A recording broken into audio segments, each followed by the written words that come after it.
my main kind of deal in the company is I make a lot of the attacks for the characters, either like the new characters or returning characters. For the job that you ended up doing, you drew from your own martial arts experience. Yes. And you also drew from your experience as a Dead or Alive player. Yeah. Hey guys, how's it going? This is Dogen, and I'm joined by my friend. Come a little bit more this way.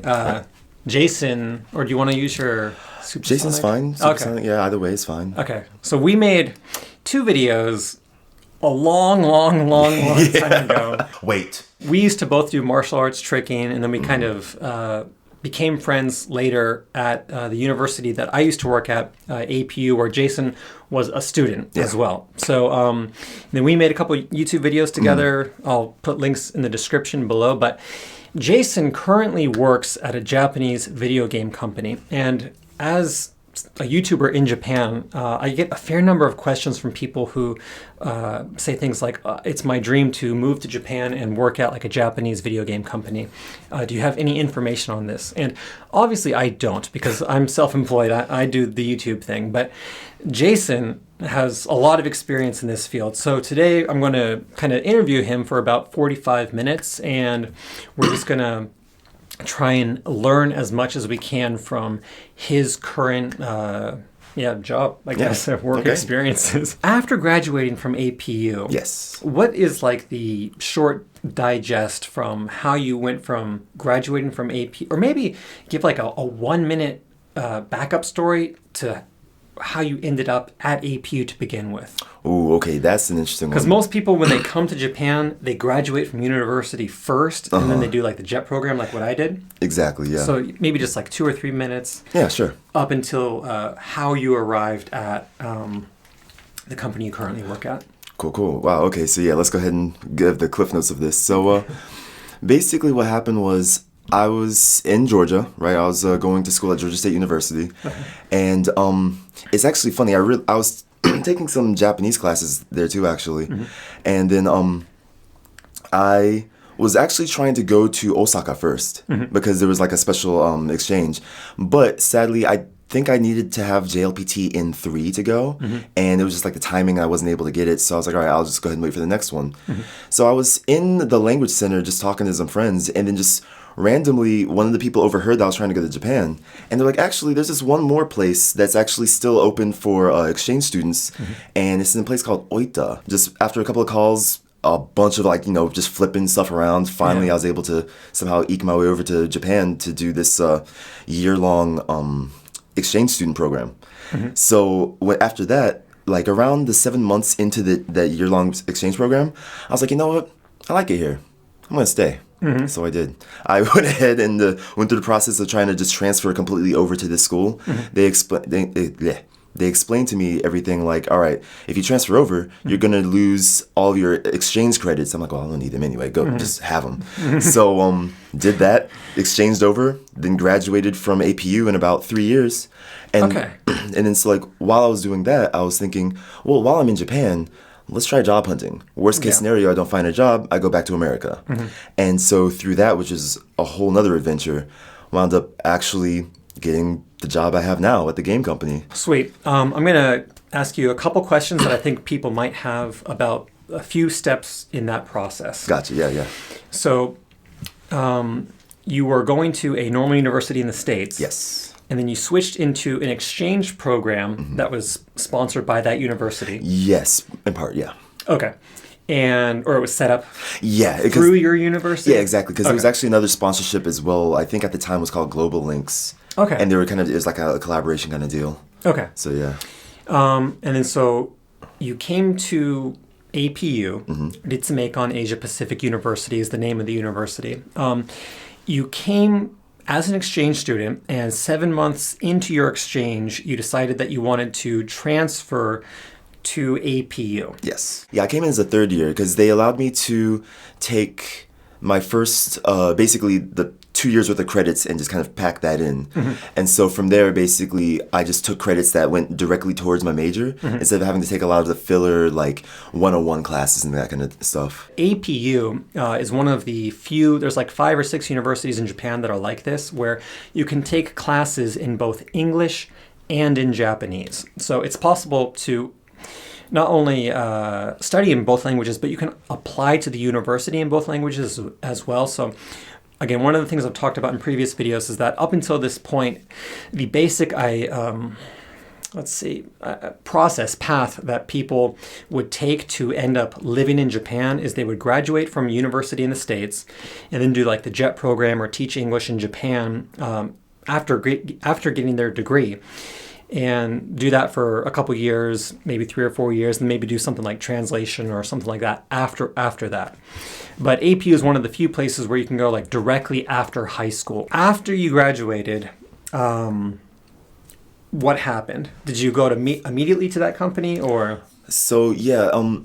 First of all, what company do you work at right now? So I work at a company called Koei Tecmo Games in Japan. So more specifically, like you may or may not have heard the name, I don't know. More specifically, I'm working with Team Ninja. So I know that. Yeah. I definitely know that. I was a big like Ninja Gaiden guy growing up, super into ninjas and martial arts. Again, Jason and I both we did martial arts tricking back in the States. Yeah.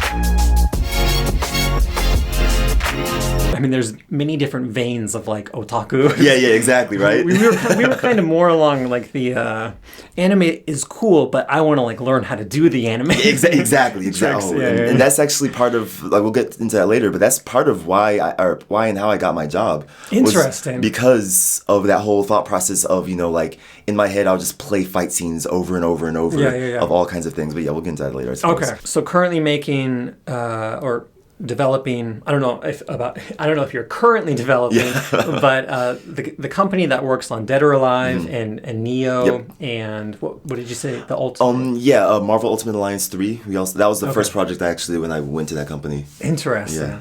Okay, so you graduated from APU with a degree in marketing, and then did you go directly to that company or what happened? So like the way that APU works is, or most Japanese schools work in general, is that during your last year of schooling, you actually start job hunting.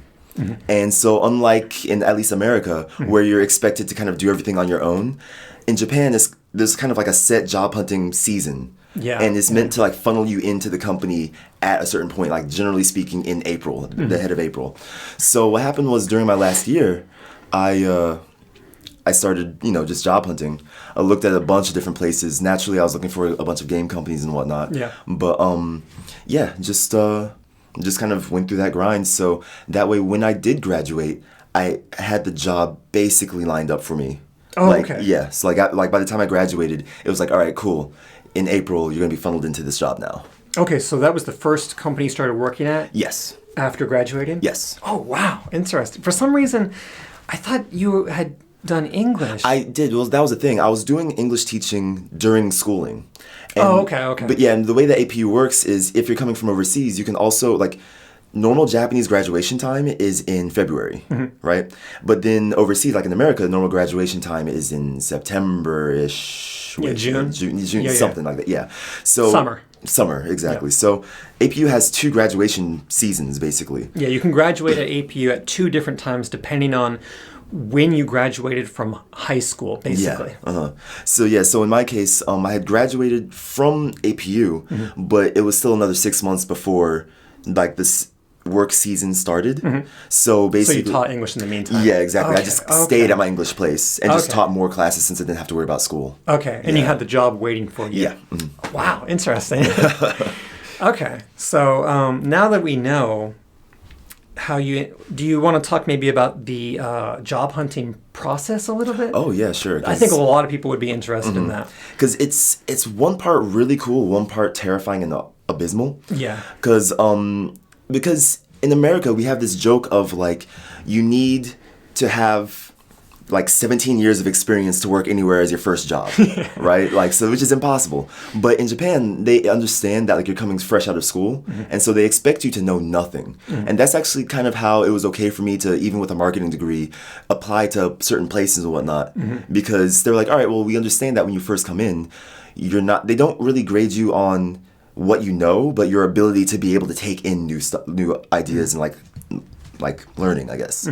So with that said, yeah, I started job hunting. I went through, like, as soon as applications open, because it's literally a season. Yeah. And so, like, websites start kind of saying, like, hey, it's coming around, like, job hunting season and stuff. So when that happened... Yeah, apply now. Yeah, exactly. So I made some accounts. I used kind of a combination of English and Japanese sites, because I knew I wanted to not just work at a place that was like, oh, because you speak English. Like, I wanted to challenge myself, honestly. Right, yeah. So I was like, all right, I'm going to apply to some Japanese places, which also meant I had to learn, like, Japanese job hunting etiquette, too. Yeah. So the whole kind of, like, knock on the door 3 times, open it, like, you know, like X amount of degrees wide and say, and kind of like walk in, don't turn your back to them, close the door, make sure you're always, it's like all that kind of stuff. And the interviews themselves were in both languages as well? Yeah, depending on like which company I was going for, like what they were looking for in the company. Because there were some places that were like, let's say if they were looking for an English teacher, then they were more concerned with my English capabilities, right? Some places, I remember I was trying to work at like some like pocket Wi-Fi company that was specifically for foreigners coming to Japan. And so they were like, all right, I need to be able to speak Japanese in the workplace, but I also need to be able to promote and talk in English. So like, I think I did, for that company in particular, I think I did, my first interview was in Japanese. My second one was my second 2 were in English, that kind of thing. So it really just depends on the company. Yeah, like, interesting. Sometimes in the Japanese interviews, it'll be just you and one Japanese person. Sometimes it'll be you and like 3 Japanese people. Sometimes it'll be like 3 applicants and 1 person. There's a whole bunch of variety of different settings. Did you experience that? Oh yeah, I did actually. Actually, there was one company, like I'm not going to say the company name, but I remember their first interview was actually an interesting like, kind of group interview process where what you had to do was you went and they basically put you in teams and they told you to work on projects and they wanted to see like how you worked and like what kind of things you did and that kind of stuff. And then in the midst of that, they interviewed you. So they basically were like, all right, team A, B, C. And they gave you a project. You have to like make a commercial for this kind of thing. Like you drew like random lots out of a hat or something to be like, all right, we're talking about toothpaste or something, right? And so then they put you in, say, go. And they see how you work in a team. And then, and then after that, like, you have to go and present and, like, it's like, all right, here's our toothpaste commercial. And, like, act it out and stuff, like, over, like, the course of a minute or something. And, so that was really interesting. And then that same company, after the fact, the next interview was, and it was I think it was, like, 3 interviewers and 8 applicants. And basically we're all just kind of sat lined up or whatever, and, like, you just kind of, like, asked us random questions. They didn't ask the same, like they only asked like the same question to 2 people maybe, but it's like everybody just kind of shot random questions too. Interesting. Yeah, it was oddly fun. Did you have to do any? I think it's called the SPI testing. Yeah. Okay, we'll just touch on this really quickly too. So I've taken SPI tests as well, but basically I forget what it stands for, but basically it's like a competence test, but it's competence and kind of knowledge. It's basically a Japanese IQ test. And it's an IQ test that's in Japanese, rather. Yeah. So, like, when I took, like, my SPI test when I was doing interviews at wherever I was applying to, I remember I didn't know what it was because I wasn't expecting that to be part of the application process for that particular job. And so they're like, okay, open the book and start filling in the questions. And like I opened it up and it was like trigonometry in Japanese. And like I hadn't studied like trigonometry or like advanced algebra or geometry or anything like that in years. Yeah. And I was like, okay, I might be able to do this like if this was like 10 years ago and it was in English. Yeah, exactly right. But not only that, it's like they also have like Japanese sections that are meant for Japanese speakers. So it's like a whole grade above like the JLPT. Yeah. Basically like the SAT in Japanese. So right, you have to take like a mini SAT whenever you apply to certain jobs. And Yeah. it's Yeah. yeah. And I imagine a lot of people that didn't know that this was a thing that are listening to this right now might be like scared out of their boots. Yeah. But the advice or comment that I'd like to give for this bit is I think that they give a little bit of leeway to foreigners because they know that it's going to be like impossible to get a score comparable to like a normal Japanese person, applicant, just because we're not used to that. Yeah, exactly. Like that's a whole like grade above our Right. what we're used to. So Yeah. Oh man, because I remember like sometimes like they're like, all right, because even how they describe the stuff in Japanese is very like, you know, we don't care about if you don't speak Japanese or not. Like that's your problem. Yeah. And then it's like, so I spent like, there was one test. It was like the section, they gave you 15 minutes on the section. And I promise you, I spent like the first 3.5 minutes reading the first question out of 9. And then I get to it, I'm like, oh, so it's asking me like amongst these kanji, and it's like maybe 8 different 2-character kanji, right? And it's like amongst these, which one pronounces this particular kanji differently than the others? And I'm like, I've seen that kanji on like the table of contents on the back of a cereal box once. So there's no way. I'm like, I don't even know how it's said by itself, let alone in the context of, so I was just kind of like, click next. Yeah, I did a lot of that too. Yeah. But for what it's worth, again, I ended up passing that interview. So I do think that they give kind of like a handicap. Yeah. Maybe potentially if they're looking for that kind of applicant. Yeah. And I will add one more additional comment saying that traditionally, Japanese students train specifically during their college years to take those kind of tests. Whereas like we're the exact opposite. Yeah, it's like, exactly. What kind of specific skill set can you bring to this company? And maybe that's a good segue into how you got your job. Yeah, I think so. Yeah, because just like you said, it was just when I took as I was taking my interviews and whatnot. So yes, there was like those tests and whatnot, but in my case, I also it was partially luck, partially skill. There's a song about that Eminem did one time. I don't know, but like, so what happened was, amongst all of it, I have to kind of take a tiny step back further because there was a thing called DOA Fest, DOA Fest, and it was basically Dead or Alive Festival. Yeah, exactly. So what it was for I think it was like the Dead or Alive volleyball games and the fighting games. So me being a huge Dead or Alive fan, I was already going to that, and like before I came to Japan, I was trying to get competitive into the Dead or Alive scene during Dead or Alive 5, but I'd been playing since like 2 on Dreamcast. Yeah, that's what I played. Yeah. So I went to that, and I happened to kind of accidentally do some networking. Okay. So because of course there's like staff there and whatnot, so I was like kind of talking to them as well. I was like doing the tournament, but at the same time I was also being actively part of the community. I wasn't just kind of standing around. I was like, when I'd see somebody, like I saw the producer, and I was like, oh, like thank you, blah blah blah, and like this, just wanted to talk to him, and like thank him and whatnot. Yeah. And then it was interesting because one thing led to another, and they actually needed an English commentator for that. And they were like, yo, you want to do commentary? So it was me, and I actually worked with one of the other people on the team at the time doing English commentary for the tournament finals. Okay, so there would be fighting game tournaments, and you would be kind of like an announcer? Yeah, exactly. Okay. So after doing that, we just I went out, ate with the competitors, and also with some of the staff, like English-speaking staff, as well as the producer-director as well. We all went out to eat, and that was just kind of that. I thought, had a great time. But what came around was when I went to apply for that place, basically, so as you're putting in your application and whatnot, of course you have like your resume or like the entry sheet as they call it. Yeah. And like my picture was on it. You might want to come a little bit more this way. Oh, okay. Sorry. Cool, yeah. So they had forward a little bit. Yeah, Sorry. Yeah, that's good. So there's the entry sheet, basically kind of like your resume. Your application. Exactly. Yeah, resume or application, yeah. And so your picture was there.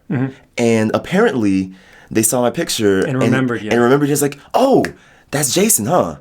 And so I kind of already had that leg up. So when we talked, it was a lot more casual. Yeah. Which I think also helped at the same time too, because of course, at any interview you're going to be nervous, but when you feel more relaxed, you can kind of put off this aura of confidence without being like overbearingly like, oh, I know everything.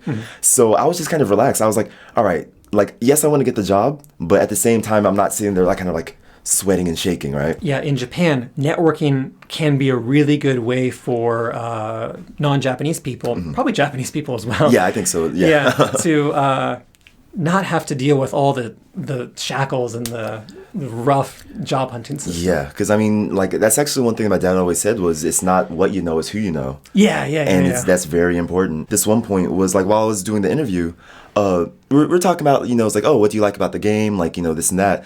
And I did something that I think I particularly did pretty well, which was whenever I said, I like this, I don't like this. But when I said I don't like something, I would say, here's why I don't like it.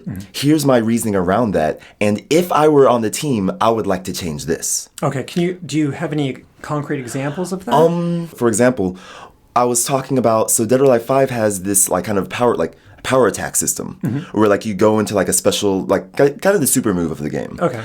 And so I was talking about it and I was saying like, well, one of the problems that Dead or Alive has is that it's not as flashy. So what happens is when you're watching it like at a competitive level, it's hard to see mind games on the screen. Right? Like if you're watching some other games or whatever, you see flashes, you can tell, oh, that combo looks hard and whatnot. But like for Dead or Alive, there's a lot of mind games to it. So I was like, for me, I was like, you have to do stuff outside of that to kind of spruce it up to like make things interesting. And so I was talking about the super move where they're like, you charge up the move and do blah, blah, blah, blah, or like some kind of combo and knock them away. And I was thinking, I felt like that was a missed opportunity to have them say like kind of a catch line. Oh, okay. Right? So the like, taunt. Yeah, exactly. Like as they're doing it and then going into it. And so like the producer was kind of like, okay, I see. And so in 6, what we did was in like the super moves, they do the hit and then they say kind of like a catchphrase or something and then like the hit. Okay. Right? And so I think... So once you've input the combo, it's locked into place, then they'll do the taunt and then they'll exactly. execute. It's all part of it. Like the SPI tests and like studying for those kind of things, that's good as well. Yeah. But I'm a big fan of like really, really specific skill sets. And so like what you did, having all that experience playing Dead or Alive at a competitive level for years and years and years, and being that knowledgeable about the game, I can guarantee that they could feel your passion during those various talks. And that certainly was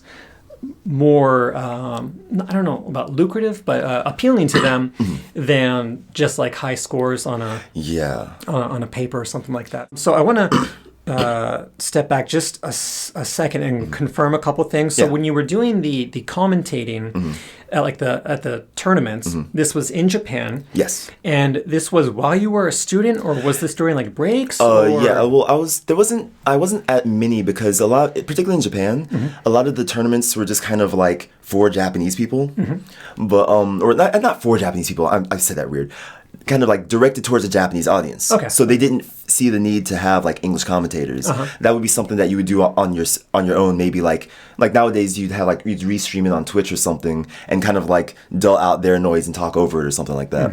But yeah, but particularly when I went to Doha Fest, it was as a student. Like I was just like, I really like Dead or Alive. So was it like over a weekend or something? Yeah, it was just it was like on the Saturday, I believe. Okay. So I just basically I think. Yeah, they were all in Tokyo. So at the time I was in APU. So I literally just bought a plane ticket, flew up to Tokyo and was like, cool, I'm at this event to like show love for a game I like. Thank you. This like clarifies the point that I was trying to make. And the point is like, passion is important. Most students aren't going to go to that kind of thing that Jason went to. And you don't have a lot of money, you can't do that. But if you go and you do have that passion, it might lead to something, is what I'm trying to say. So now...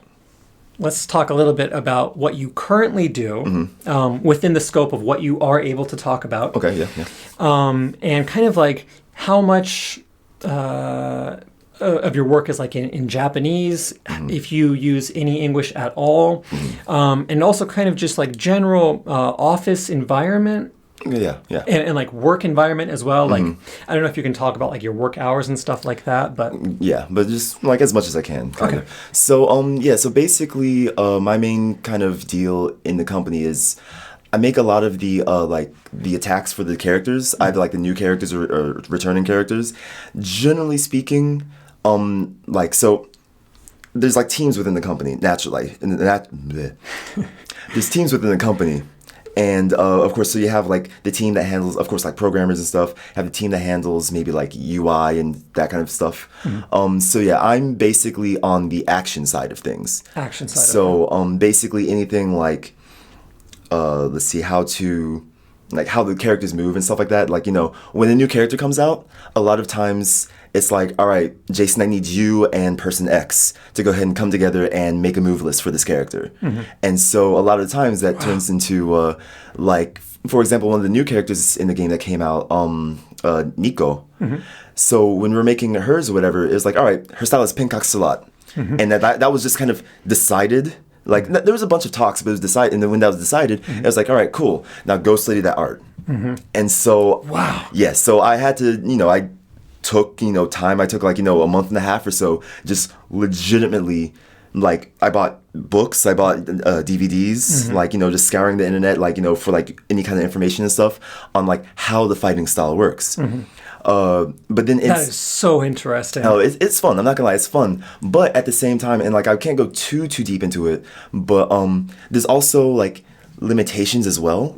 Because there's certain things where it's like, oh, it'd be really cool to like, for example, this is completely just unreasonable, but like, let's say I want to do this attack or whatever. I'm like, all right, that could be fine, but then I have to think of the system of the game. And it's like, all right, in the game, this kind of attack is normally a sidestep tracking attack. And is it really okay for me to string 3 fast sidestep tracking attacks together like that? Wouldn't that be a little bit too strong? Okay. So there's all kinds of stuff that sometimes I want to do with characters.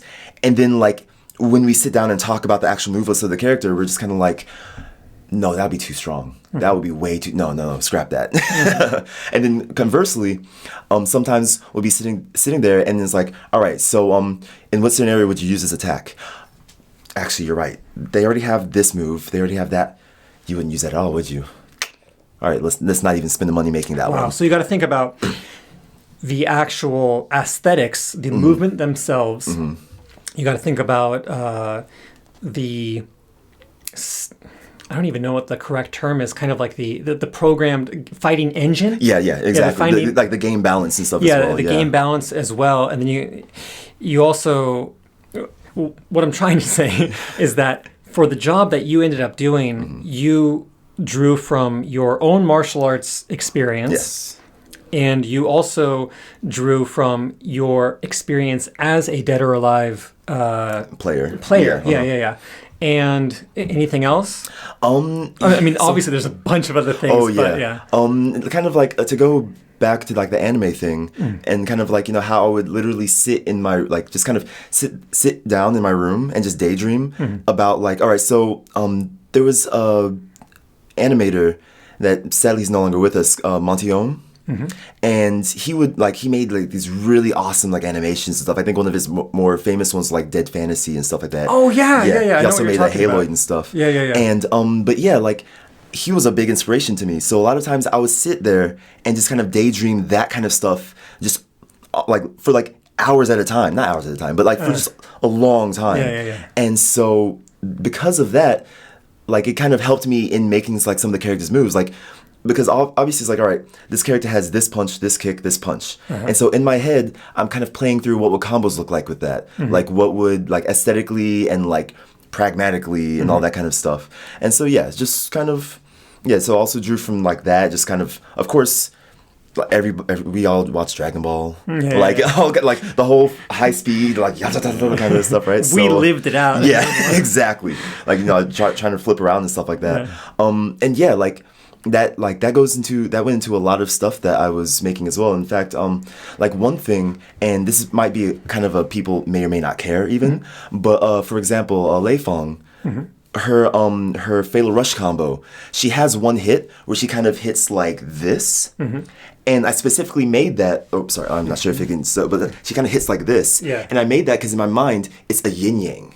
Interesting. So, like the yin yang flow or whatever with her hand, and I put that into a move because with her Tai Chi background and all that kind of stuff. Right. And so that's kind of, I kind of like squeeze in kind of little cool tidbits and stuff when I can as well. Wow. And we talked about this briefly before the interview, but is this, you do this through motion capture or like puppets? So mostly what I do is because I get lost drawing stick figures. So I use actual like kind of dolls, right? And so I'll kind of pose them out and take a lot of pictures to kind of illustrate how I want the motion to go. Or sometimes if it's easier, I'll just videotape myself doing said motion. And then we make kind of like a specification sheet and I'll send that off to like the CG department and be like, all right, here we are. Yeah, interesting. So Jason and I are going to try and film one additional video, which you guys will probably see in a minute. So we got to get wrapped up. But I got to. You also want to talk about how you're like the voice of the game. Oh, as well? okay, yes. So that was interesting. So I do the animation. I kind of come up with like attacks and stuff, but also I'm the system voice of the game. So whenever you hear like the "get ready, fight," that's my voice. Man, I never would have thought like when I was playing Dreamcast, Dead or Alive 2 in high school, I'd be talking on YouTube with the current. My friend would end up being the voice of and likewise, like I never in a million years, if I told myself even 7 years ago, hey, you know that game that you played a lot? You know, like one of your favorite games of all time? You're going to be making the 6th one, and your voice is going to be in it, and you're going to have a little bit of motion capture in it as well. I'm like, huh? Yeah. Okay, so I want to kind of end on a really positive note. Yeah. I think, and I talked a little bit about this in a previous video as well, but when you're not already in Japan, or when you are in Japan but you can't really see the future very clearly, it can be easy to get kind of pessimistic about your future in Japan or in general. Like, am I going to make it? Is this all going to work out? And it's really like a cliche at this point to quote Steve Jobs. Steve Jobs at his... Yeah, as I was saying... it's very cliche at this point to quote Steve Jobs, but during his Stanford commencement speech, he gave one of the things he said is that when you're in the process of kind of going through your life and reaching all these different like various points that don't seem to connect, it can be easy to kind of get depressed and get pessimistic about your situation, but there are very strange ways in which the lines connect and align in the future. Like I wrote fiction in Japanese, not good, mind you, but I did it for the best of my abilities for 3 or 4 years, and didn't make any money. And then I got to a point where I was thinking like, oh God, like all my friends back home are like, they're going like up the corporate ladder. They're making like more and more money. And like, here I am, like, I don't have any money. I don't know if this thing is going to work out. But then it's like, then YouTube kind of allowed me to leverage all that hard work that I had done up until that point and allowed me to monetize that. And it sounds like you were in kind of a similar situation. I don't know if you ever got pessimistic about it. But like all those years of, really, really devoting hours and hours and hours to martial arts, to Dead or Alive, to come into Japan. To games in general. It's games in general. And again, it's hard to visualize, like, am I going to be able to make a career out of this, like, someday? But one, again, final point that I made in one of my previous videos is that it is kind of difficult to try and fit yourself into a position that already exists. But if you have a unique skill set that are full of strong skills, you can force positions to be created. Yes. I don't know anyone else doing like the kind of stuff that you're doing right now as an American working, in Japanese company, in a Japanese fighting video game company. doing that kind of thing. Obviously, people, there's been Japanese people that have done similar things, but your unique skill set and your experiences have led you to be the non-Japanese person doing that. On my company, yeah. And this is actually something, like, I'll keep it short, like, because I just realized I forgot to touch on this when you asked me the question. But yeah, like, I'm the only, like, on my team, I'm the only non-Japanese person. Yeah. So yes, like in the credits, I'm like, it's like, oh, you're in the credits. Yeah, just look for the non-Japanese name. Yeah. Again, my number one piece of advice for people that want to come to Japan is really try and develop a solid skill set, even if that is not what has been traditionally evaluated as a valuable or lucrative skill set. Because with the way the technology is evolving with things like YouTube, like Twitch, and like what's going to come in the future, it may be able to monetize skills that aren't possible to monetize at this particular moment. Yeah. So that's, I think, what I'll end on. Is there anything else that you want to say or plug? Whatever you're doing, like, try to be the best at, like, what you can, like, and it's, of course, people are gonna think, like, oh, I have to be good at this. And, like, yes, sometimes it is helpful to be good at this one thing or this other thing. But if you have something that you're passionate about, and, like, let me take a step back and just say, have something you're passionate about. Yeah. That's really important, because I do meet a lot of people and they're not particularly passionate about anything. And I mean, yes, like, that's not going to stop you from getting somewhere, but when you are passionate about something, it shows. And if you can do something within your passion, not only will that show, but I feel like you can take the difficult times that come with that, whatever job that might be or whatever thing that might be, and you can take it a lot better because your passion is going to pull you through it. Yep. And I mean, yeah, like, there's been, like, I'm not gonna lie, there's been so many times where it's like, I'll look online and somebody's like, oh, like the lazy developers or something, right? Or like they might have like a comment about this, comment about that, and it's like, yeah, I'm not gonna lie, I'm human. Like, it'll sometimes get to me, but at the same time, I'm passionate about just games in general, and so I'm like, all right, like, I'm not gonna let that stop me from making video games. And so yeah, just find something you're passionate about, and then if you can work your way around that as well, then yeah, go for it. And then also, as a shameless plug, I also kind of talk a little bit about something like this on my Twitch channel.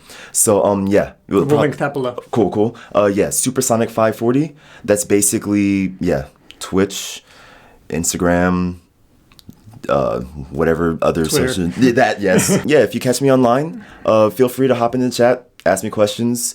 I'll answer them to the best of my ability. If it's a no-go, I'll be like, sorry, I can't answer that. But yeah, that's about it. Yeah, we'll end the video here. I thought it'd be fun if we just cut to the video that we started making, or that we initially made 3-4 years ago at this point. We'll put like 30 seconds of that in here. And the point that I want to make is that when Jason and I made this video together, he was still a student at APU, and this was the second video that I was putting out on YouTube, and we didn't know what the future was going to be like. Not at all. Now he's working at his favorite video game company, one of, if not your favorite video game company. Yeah, amongst them, definitely, easily amongst them. Yeah, and now I'm doing YouTube full time, so stay passionate and follow your dreams, kids. I mean, we're talking about Ben Affleck, right? Yeah. Wait. Hey guys, this is Dogen here, and today I'm joined by Jason, otherwise known as Supersonic.